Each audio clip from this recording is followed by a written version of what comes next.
saudara. Berkat materi yang berlimpah sudah disediakan Tuhan bagi saudara. Hidup yang berkemenangan sudah disediakan Tuhan bagi saudara. Kapankah itu disediakan Tuhan? Ketika Tuhan berkata sudah genap di kayu salib, sudah genap ditanggungnya semua penyakit saudara dalam tubuhnya di kayu salib. Sebelum Yesus disalib, dia dicambuk terlebih dahulu, saudaraku, dengan cambukan orang Romawi yang kejam. Dicambukkan itu ada 5 cabangnya, dan di cabang cambuk itu ada beling-beling kaca-kaca yang tajam, dan itulah dicambukkan ke dalam punggung Tuhan Yesus. Darah menetes, darah mengalir dari tubuh Yesus. Punggung tubuh Yesus, punggung yang tersobek, terkoyak-koyak, saudaraku. Hancur semua tubuh Yesus, hancur punggungnya itu karena cambukan. Untuk apakah itu, saudara? Firman Tuhan berkata luka-luka di punggung Yesus, bilur-bilur Yesus adalah untuk menyembuhkan saudara yang sakit. Katakan amin. Yesus begitu mengasihi saudara sehingga dia tidak mau saudara sakit.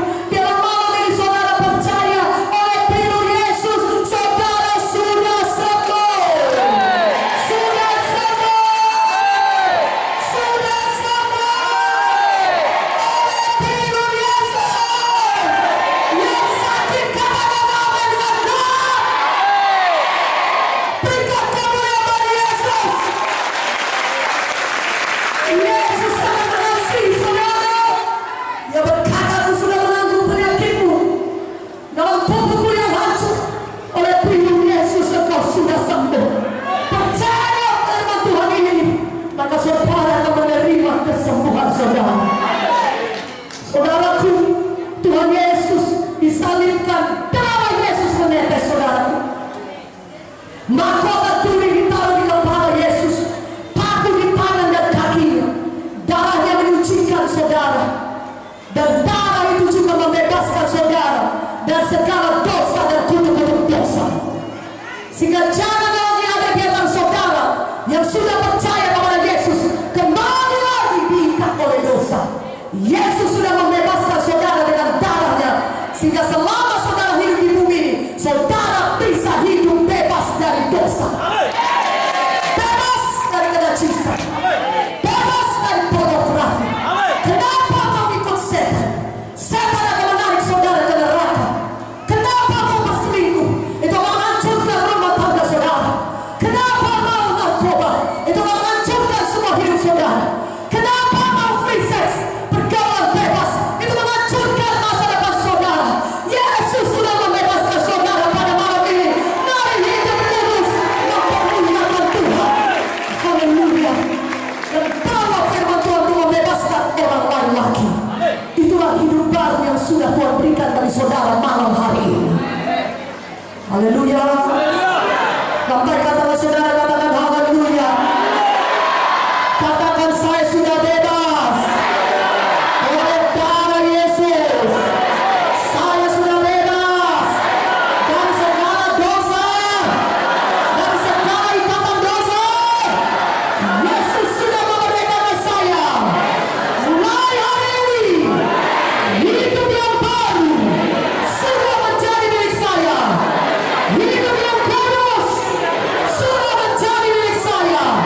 Saya menjadi anak Tuhan yang setia beribadah, cinta kepada firman Tuhan, suka mendengarkan firman Tuhan. Dan hari lepas hari hidup saya semakin bertumbuh di dalam Tuhan Yesus, menjadi kemuliaan bagi nama Yesus. Saya menjadi terang, saya menjadi saksi Tuhan. Hidup saya membawa banyak orang lain lagi kepada Tuhan Yesus. Mari berikan kemuliaan bagi nama Yesus. Haleluya. Itulah dia saudara, orang-orang yang sudah dibebaskan Tuhan. Amin. Dan sepanjang umur hidup kita, Tuhan mau kita punya iman. Karena dengan demikianlah saudara bisa memiliki semua janji Tuhan. Apakah kesembuhan? Apakah hidup yang berhasil?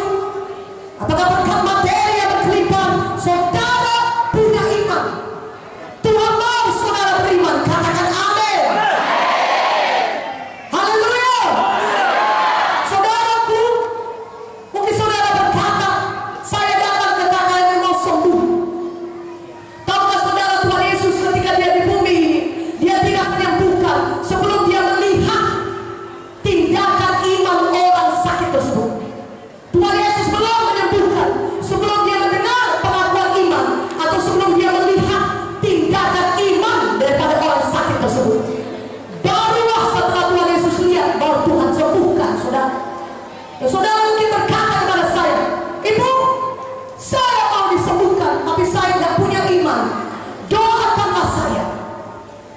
bisakah seseorang sembuh karena iman orang lain? Jawabannya bisa. Tapi itu satu pengecualian, bukan suatu hukum. Kadang-kadang di KKR ini, saudara mengalami mujizat Tuhan. Saudara merasakan sakit saudara berkurang. Saudara merasakan kesembuhan sudah menjadi milik saudara.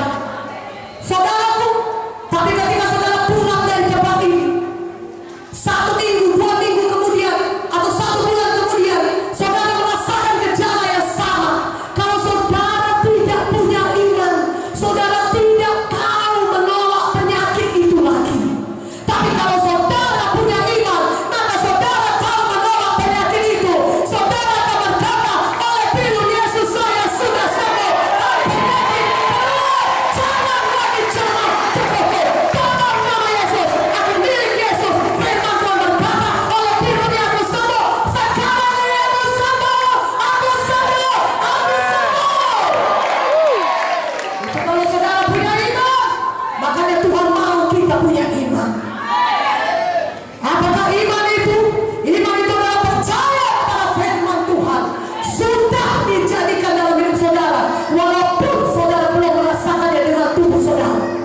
Kalau misalnya saudara sakit, iman untuk kesembuhan artinya saudara percaya kepada firman Tuhan yang mengatakan saudara sudah sembuh. Saudara percaya saudara sudah sembuh, walaupun tubuh saudara masih merasa sakit, walaupun saudara masih merasa pedih, punggung saudara masih sakit, tapi saudara sudah percaya saudara sudah sembuh. Itulah dia iman. Dan kemudian saudara tindakan iman saudara, saudara ucapkan iman saudara oleh firman Yesus, saya sembuh, saya pasti sembuh. Dan saudara bertindak. Kalau tadinya tidak bisa bangkit, saudara bangkit. Tidak tadinya tidak bisa mengangkat kaki, saudara mulai angkat kaki saudara. Tadinya tidak bisa mengangkat tangan, saudara angkat tangan saudara sambil berkata, saya percaya tangan saya sudah sembuh, kaki saya sembuh, saya percaya saya sembuh. Mana ada yang lebih kuat?